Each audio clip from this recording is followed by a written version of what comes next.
చేతికి ఏది దొరికినా టక్కున నోట్లో పెట్టేసుకోవడం పిల్లలకు అలవాటే. ఈ అలవాటే ఒక్కోసారి వారికి ప్రాణాంతకంగా పరిణమిస్తూ ఉంటుంది. ఇంట్లో అజాగ్రత్తగా వదిలేసే నాణేలు, ఆడుకునే బొమ్మల్లోని బోల్టులు, చిన్న చిన్న విడిభాగాల్ని చిన్నారులు నోట్లో పెట్టుకోవడంతో పాటు ఒక్కోసారి వాటిని మింగేస్తూ ఉంటారు. ఇలాంటప్పుడు నాణేలు, బోల్టులు వంటివి పసిగొంతులో అడ్డంగా ఇరుక్కుపోయి పసి ప్రాణాల మీదకు తెస్తూ ఉంటాయి. ఇలాంటి విపత్కర పరిస్థితిలో వెంటనే ఏం చేయాలో, ప్రథమ చికిత్సగా ఎలాంటి చర్యలు తీసుకోవాలో ఇప్పుడు తెలుసుకుందాం.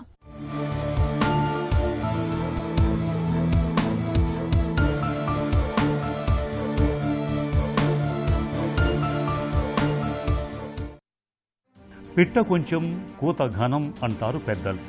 కానీ పిల్లల విషయంలో వారు ఆడుకునే చిన్న చిన్న వస్తువులే వారి ప్రాణాలకు పెనుముప్పుగా మారుతున్నాయి.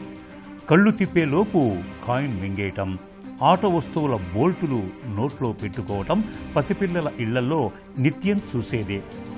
చెప్పా పెట్టకుండా వచ్చేదే ముప్పు అన్నట్లు తల్లిదండ్రులు ఒక్క క్షణం పక్కకు తిరిగే లోపే జరగరాని నష్టం జరిగిపోతుంది. పిల్లలకు సహజంగానే ప్రతి వస్తువును నోట్లో పెట్టుకుని అన్వేషించే తత్వం ఉంటుంది. ఇదే వారికి ముప్పుగా పరిణమిస్తోంది. నాణేలాంటి వాటిని మింగటం వల్ల ఆసుపత్రి పాలవుతున్న పిల్లల్లో 75% పైగా 3 ఏళ్లలోపు వారే ఉంటున్నారన్నది చేదు నిజం. పిల్లలు మింగే వస్తువులలో కాయిన్స్ మొదటి స్థానంలో ఉంటే, రిమోట్లలో ఉండే బటన్ బ్యాటరీలు 2వ స్థానంలో ఉంటున్నాయి.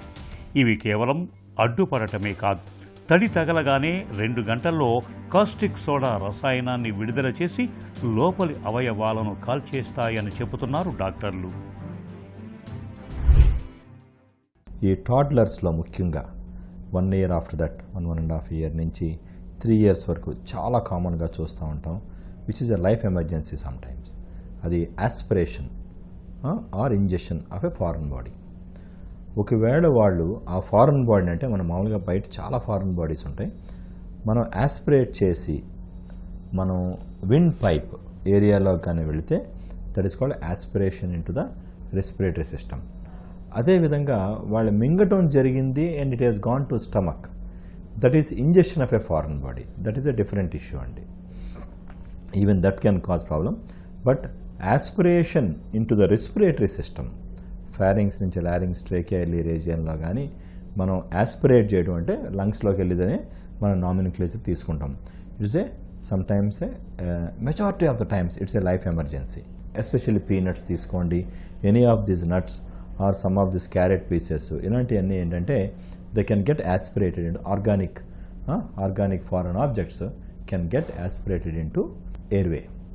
Second thing. Third thing is పిల్లల్లో they just want to try some experimentation చేస్తూ ఉన్నప్పుడు కూడా కంట్రోల్ లేకపోవడం అని జరగటం. సో ఫారెన్ బాడీస్ పర్సే తీసుకుంటే అండి, organic foreign bodies, for example peanuts commonest మనం చూసేది, మన గ్రౌండ్ నట్స్ అంటాం, పీనట్స్ గ్రౌండ్ అది. నెక్స్ట్ కార్న్ చాలా కామన్ అండి, మొక్కజొన్న small piece will go into that. అలాగే ఈ నట్స్ బేస్డ్ ఫుడ్ ఏమవుతుందో అది ఉండొచ్చు, కోకోనట్ స్మాల్ పీసెస్ ఇలాగా. Sometimes even a small non veg based food ఏమైనా ఉంటే కొద్దిగా టఫ్ గట్టిగా ఉన్నాయి, they can aspirate into the respiratory airway. అసలు ఏదైనా ఒక వస్తువు లోపలికి వెళ్ళినప్పుడు మన శరీరం ఎలా స్పందిస్తుంది? మన గొంతు భాగాన్ని ఒక బిజీ క్రాస్ రోడ్లా చెప్పుకోవచ్చు. ఇక్కడ శ్వాసనాళం, అన్నవాహిక పక్క పక్కనే ఉంటాయి. మనం ఆహారం మింగేటప్పుడు ఎపిగ్లోటిస్ అనే ట్రాఫిక్ పోలీస్ శ్వాసనాళాన్ని మూసివేస్తుంది. కానీ పిల్లలు నోట్లో కాయిన్ పెట్టుకుని నవ్వినా, ఏడ్చినా, ఆవులింతలు తీసినా ఈ ట్రాఫిక్ పోలీస్ అలసత్వం వహిస్తాడు. ఈ వస్తువు అన్నవాహికలోకి వెళ్తే ఒక రకం, శ్వాసనాళంలోకి వెళ్తే మరో రకంగా ప్రమాదం పొంచి ఉంటుంది. ముఖ్యంగా శ్వాసనాళంలోకి వెళ్లిన వస్తువులు కుడివైపు శ్వాసనాళంలోకి ఎక్కువగా వెళ్తాయి. ఎందుకంటే ఎడమవైపు కంటే కుడివైపు నాళం కాస్త వెడల్పుగా, నిటారుగా ఉంటుంది. నాణేలు, బోల్టులు, కాయిన్ బ్యాటరీలు శ్వాసనాళంలో అడ్డుపడినప్పుడు హఠాత్తుగా ఊపిరాడకపోవటం, దగ్గులాంటి శబ్దం రావటం, గాలి పీల్చేటప్పుడు వింత శబ్దాలు రావటం వంటి లక్షణాలు కనిపిస్తూ ఉంటాయి. శ్వాస మార్గంలో అడ్డంకి ఎక్కువగా ఉన్నప్పుడు శరీరానికి తగినంత ఆక్సిజన్ అందక పెదవులు, గోళ్లు నీలం రంగులోకి మారిపోతూ ఉంటాయి. అన్నవాహికలో అడ్డుపడినప్పుడు లాలాజలం మింగలేక నోటి నుండి ఉమ్ము కారిపోవటం, వాంతులు కావటం వంటి లక్షణాలు కనిపిస్తూ ఉంటాయి. Any time anybody aspirates a foreign body, the first symptom ఏంటంటే దే గెట్ చోకింగ్ వస్తుంది వాడికి, because they are not able to breathe, because of the reflexes whatever it is. తర్వాత ఇనిషియల్లీ చోకింగ్ కాఫ్ రావచ్చు, blue అయిపోతూ ఉంటారు వాళ్ళు, they can become blue. Because of hypoxia they become unconscious or they can throw a fit. అలా అని ప్రతిసారి foreign body aspirate అయినప్పుడు ఈ సిమ్టమ్స్ అన్నీ ఉండాలని లేదు. It depends upon the volume or the size of the foreign body. If it is small foreign body, చాలా చిన్నది, అన్నోయింగ్లీ వాళ్ళు యాస్పిరేట్ చేసి ఉండొచ్చు, ఏదో ఒకసారి దగ్గుతారు, after that they are fine, they can just go and లంగ్స్లో ఎక్కడికి వెళ్ళి కూర్చుంటుంది చిన్న ఫారెన్ బాడీ. ఎస్పెషల్లీ ఈ నట్స్, చిన్న చిన్న పీసెస్ నట్స్ యాస్పిరేట్ అయినప్పుడు ఇది చూస్తూ ఉంటాం. అండ్ ఇటువంటి పిల్లలు అప్పుడేమి ప్రజెంట్ చేయరు, లేటర్ ఆన్ వాళ్ళు వచ్చి హాస్పిటల్కి ఎలా వస్తారంటే continuous coughs for weeks and months together, దగ్గుతానే ఉంటారు. సో చాలామంది ఇటువంటి పిల్లల్ని మేము మెడికల్ ఫెసిలిటీస్లోని ఆస్తమా ఉందని, లేదంటే నిమోనియా ఉందని, లేదంటే ఇతర డయాగ్నోసిస్ని ఎంటర్టైన్ చేస్తూ ఉంటాం. కానీ ఎవరైనా కానీ కంటిన్యూస్గా దగ్గుతున్నారు, సడన్గా మొదలయ్యింది, హిస్టరీ లేదు, హిస్టరీ ఉండొచ్చు ఉండకపోవచ్చు, వాళ్ళు చెప్పనప్పుడు కంటిన్యూస్ దగ్గుతున్నారని చెప్పినప్పుడు కొన్ని సిమ్టమ్స్, సైన్స్ అండ్ సిమ్టమ్స్ బట్టి ఫారెన్ బాడీ ఆస్పిరేట్ ఏమైనా జరిగిందా అని కూడా మనకు కంపల్సరీగా మేము ఆలోచిస్తూ ఉంటాం.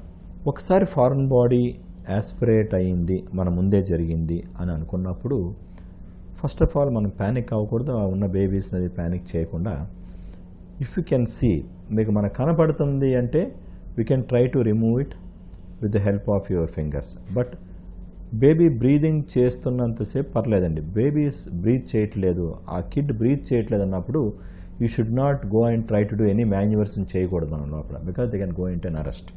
పసిగొంతులో ఏవైనా వస్తువులు అడ్డంగా ఇరుక్కున్నప్పుడు తెలుసో తెలియకో తల్లిదండ్రులు చేసే కొన్ని పనులు పసి ప్రాణాల మీదకు తెస్తాయి. గొంతులో కాయిన్ లేదా ముళ్ళు ఇరుక్కుంటే వెంటనే అరటిపండు ముద్దో అన్నం ముద్దో మింగిస్తుంటారు. ఇది చేస్తే అది పొట్టలోకి వెళ్ళిపోతుందని అనుకుంటారు, కానీ అది నిజం కాదు.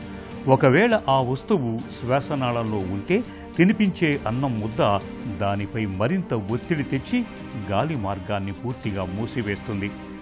అది క్షణాల్లో ఊపిరి ఆగిపోయేలా చేస్తుంది. గొంతులో అడ్డం పడ్డ వస్తువుల్ని సకాలంలో తీయకపోతే అన్నవాహికకు రంధ్రం పడటం, ఊపిరితిత్తులు కుంచుకుపోవటం, లోపల ఇన్ఫెక్షన్ ఏర్పడి మీడియాస్టినైటిస్ వంటి ప్రాణాంతక సమస్యలు తలెత్తే అవకాశం ఉంటుంది. గొంతులో ఏదైనా ఇరుక్కున్నప్పుడు డాక్టర్లు ముందుగా మెడ, ఛాతీ, పొట్ట భాగాలకు ఎక్స్రే తీస్తారు. ప్లాస్టిక్ వస్తువులైతే ఎక్స్రేకు దొరకవు కాబట్టి అవసరమైతే సిటీ స్కాన్ లేదా డయాగ్నోస్టిక్ బ్రోంకోస్కోపీ చేస్తారు.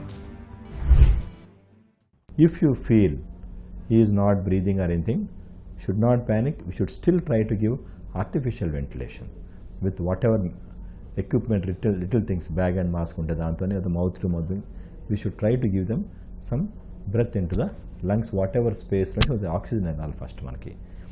Tarvata they should go to the nearest hospital, health facility, with the help of a bronchoscope.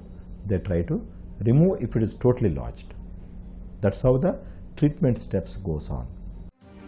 పిల్లల గొంతులో ఏదైనా ఇరుక్కున్నప్పుడు, ఊపిరి అందక ఇబ్బంది పడుతున్నప్పుడు వారి వెనుక నిలబడి పొట్ట భయభాగాన్ని 2 చేతులతో వెనకకు పైకి గట్టిగా నొక్కాలి. ఇలా చేయటం వల్ల ఊపిరితిత్తులోని గాలి ఒక్క ఉదుటున బయటకు వస్తుంది. గొంతులోని వస్తువు బయటకు వచ్చే అవకాశం ఉంటుంది. ఏడాదిలోపు పిల్లలకైతే బోర్లా పడుకోబెట్టి వీపుపై చేత్తో తట్టాలి. వస్తువు గొంతు లోపల చిక్కుకుపోతే జనరల్ అనస్థీషియా ఇచ్చి, శ్వాసనాళంలో అయితే రిజిడ్ బ్రోంకోస్కోపీ, అన్నవాహికలో అయితే ఎండోస్కోపీ ప్రక్రియల సాయంతో ఎలాంటి కోత లేకుండా అధునాతన ఫోర్సెప్స్ పరికరాలతో ఇరుక్కున్న వస్తువును బయటకు తీస్తారు. ఒకవేళ లోపల ప్రేగులు తెగిపోతే మాత్రం అత్యవసరంగా సర్జరీ చేయాల్సి ఉంటుంది. ఇక చిన్నపిల్లలు ఉన్న ఇళ్లలో నాణేలు, తాళాలు, చిన్న స్క్రూలు, బటన్ బ్యాటరీలను పిల్లల చేతికి అందనంత ఎత్తులో ఉంచాలి. వారు ఆడుకునే బొమ్మలపై చోకింగ్ హజార్డ్స్ హెచ్చరికలను గమనించాలి. పిల్లల విషయంలో ముందు జాగ్రత్తే వారికి రక్షణ కవచం.